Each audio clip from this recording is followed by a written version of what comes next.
Dans un espace pour les étudiants. Et il était important que AIBD, compte tenu de sa position stratégique au niveau de la plateforme aéroportuaire, puisse offrir aux étudiants en termes de transport une certaine vision de la réalité du développement du secteur aéroportuaire. Il était important de leur montrer que nous avons un bel outil entre nos mains et que AIBD a été capable de faire énormément de performances déjà dans la réalisation de ce beau bijou qu'est l'aéroport international de Blaise Diagne, mais ensuite avec le ministère de développement des aéroports régionaux. Cet ensemble de systèmes et d'actions extrêmement positifs dans le sens du développement du secteur aéronautique devrait aussi offrir aux jeunes une plateforme pour pouvoir se familiariser avec les métiers du transport, se familiariser avec l'écosystème aéroportuaire et ouvrir de nouvelles dynamiques et créer de nouvelles ambitions. Notre but était aujourd'hui de faire connaître AIBD dans son présent, son futur proche et dans les grandes perspectives et la vision déclinée par le président de la République, le Premier ministre et l'ensemble du gouvernement. Il était extrêmement important que les étudiants sénégalais constatent que ce pays va de l'avant et que la nouvelle dynamique de transparence, de rigueur imprimée par les plus hautes autorités de l'État se transmet, se réalise sur des plateformes comme AIBD, apporte des résultats pour que chaque Sénégalais puisse constater que nous sommes dans un pays dynamique qui est debout et qui va relever la totalité des défis qui sont les nôtres pour atteindre le plein épanouissement et le développement intégral profitable à tous les Sénégalais. Il était important que AIBD soit aux côtés de Subdeco. Je voudrais remercier la direction générale de Subdeco, M. le directeur général adjoint, et l'ensemble de ses équipes pour nous avoir offert cette belle opportunité et cet espace d'échange. Je crois qu'à la limite de tout cela, il faudra que des étudiants de Subdeco viennent se frotter à la réalité du développement aéroportuaire sur nos plateformes et qu'en retour, nous aussi, nous puissions nous reposer sur les aptitudes et les capacités de formation de Subdeco pour ensuite lancer un nouveau partenariat, puisque nous-mêmes, nous avons une académie internationale des métiers de l'aviation civile. C'est le lieu d'un partenariat intra-sénégalais à l'intérieur ici de notre territoire pour pouvoir propulser le développement du secteur aérien et du transport en général. Oui, bien sûr, vous savez, AIBD, ce n'est pas seulement l'aéroport international de Diass, c'est 13 autres aéroports. C'est une volonté édictée par le président de la République, le Premier ministre et le gouvernement de démocratiser l'avion, de faire en sorte que tout point du Sénégal puisse être lié à Dakar en 30 minutes. Cela aussi participe à plus d'équité territoriale. Ça va nous permettre de démocratiser le développement. Et en fait, en corrélation avec les pôles régionaux, vous pourrez comprendre pourquoi il était important que Ziguinchor, que Tambacounda, que Matam, Saint-Louis puissent avoir des aéroports modernes disponibles afin que les populations puissent en bénéficier, puisqu'il reste encore que l'aéroport et l'avion est le moyen le plus sûr pour se déplacer.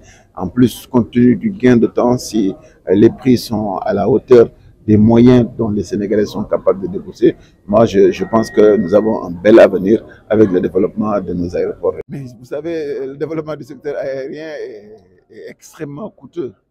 Vous savez, il a fallu même mettre en place plus de 500 et quelques milliards de nos francs pour réaliser l'aéroport international de Blaise Diagne. Sur les aéroports, en moyenne, c'est entre 15 à 25 milliards qu'il faut débourser pour réaliser un aéroport aux normes internationales. Cela voudrait dire simplement qu'il faudrait beaucoup d'argent pour pouvoir vraiment insuffler un développement du secteur aéronautique. C'est encore pour montrer le niveau de sacrifice que l'État central est en train de faire pour vraiment propulser le développement et faire du Sénégal, de Dakar particulièrement, un hub aérien, mais surtout aussi de construire un pavillon national, Air Sénégal, qui devra être le moteur du développement du secteur aérien.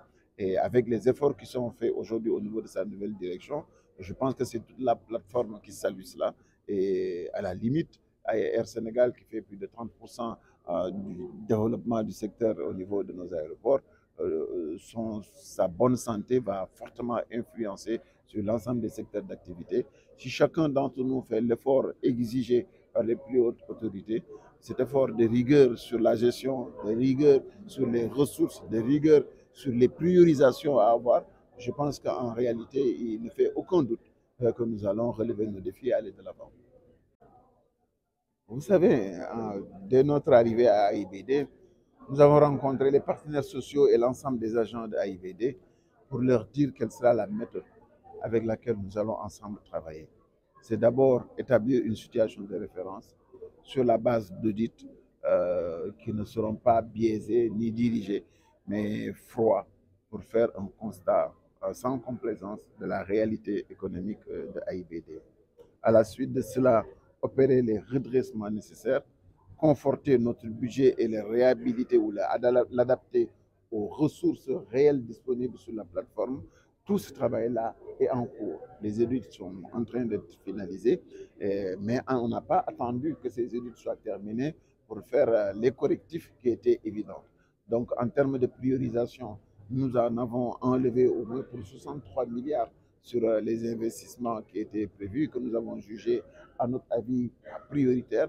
Nous sommes en discussion sur d'autres et à côté de cela aussi, nous avons fait beaucoup d'efforts de redressement pour réaliser les économies d'échelle qu'il faut, que ce soit sur le carburant, sur le téléphone, sur les voyages, sur les largesses qui étaient faites, sur le laxisme qui était démis. Et tout ceci en bonne intelligence avec les agents d'AIBD, parce qu'à la fin de la journée, c'est avec eux que nous allons redresser la machine et c'est avec eux que nous allons travailler de l'avant. L'autre intelligence qui est le nôtre, à notre avis, dans la manière avec laquelle nous sommes en train de travailler, nous avons une vision très claire sur ce qu'AIBD sera d'ici la fin de 2025, avec une cure d'amaigrissement sur le personnel, sans pour autant perturber les équilibres disponibles, et en même temps une diversification de nos activités qui va nous permettre de repositionner le trop-plein ou le surplus de personnel vers d'autres activités. Et l'audit sur les RH va nous permettre de savoir chaque situation, chaque station, la personne qui est en place, quelles sont ses compétences, quelles sont ses aptitudes, booster si cela est nécessaire, changer de profil si cela est nécessaire, mais tout cela dans cette logique de vouloir vraiment faire de l'AIBD un monstre d'organisation, mais surtout une société capable de se prendre en charge et d'accompagner l'État dans ses politiques en termes de développement du secteur du transport aérien.